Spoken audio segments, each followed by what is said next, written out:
Hi guys, here's a video I put together. I hope that it will help other customers looking at your site and make an easier decision for them.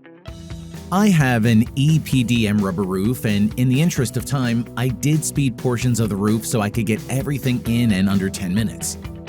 I wanted to first show you the RV roof before cleaning an application. We've tried numerous products and they just seem to peak or chalk off after a few years.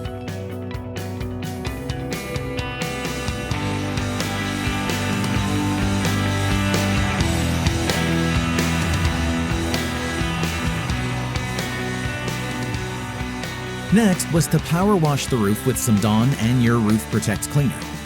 We added about a 5-to-1 ratio on your Roof Protect and then 3 ounces of Dawn. Your Roof Protect cleaner is simply fantastic. It really cleaned the roof off very well. I probably did not need the Dawn after all. For those watching this, I can't stress enough how important prep work is. If you don't have the right surface, you are setting yourself up for failure. I did take off the AC cover and the vent covers to get underneath them with the cleaner and brush. Next, I will show you after it was cleaned.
As you can see, the roof really came out nice after the cleaning. I did let it dry for a good day and then started the next morning with the RV roof magic.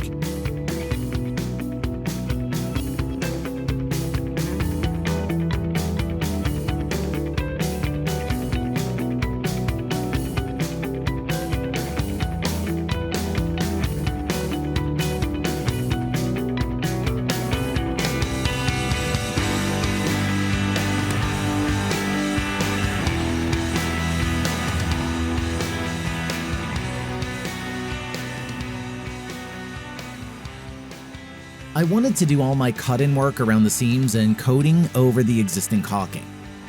Then I worked on the sides of the roof. The product really held nicely on the verticals, so if you experience running, then you really put it on way too thick. The temperatures was in the mid-80s and it was humid when I applied the product. The product started to tack up within 2 hours.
I purchased a few rollers just in case I ran into something unexpected and had to stop for the day. You are certainly not cleaning these. I stared at one end and worked myself down to the other end of the RV. The application was quite easy. What was really impressive is how the product self-levels within a couple minutes of its being applied. The RV roof magic is nice and thick and really goes on smooth. The next few minutes are me completing the main roof, and then I will show you at the end what it looks like when I was all done.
The company suggested that you put down a flash coat first over the original EPDM, but my roof was already coated with an elastomeric, and everything turned out fine. By the way, the flash coat does not require purchasing any additional product. Coverage is 50 square feet per gallon, including the flash coat if you need it. I did read about some people who may experience some slight bubbling, and that is due to the fact that the glue holding down the original membrane on the wood became loose over time. But the comments about it stated that their application eventually laid down. I did call in several times to your tech support and wanted to tell you that they always got back to me the same day. You guys run a very courteous operation.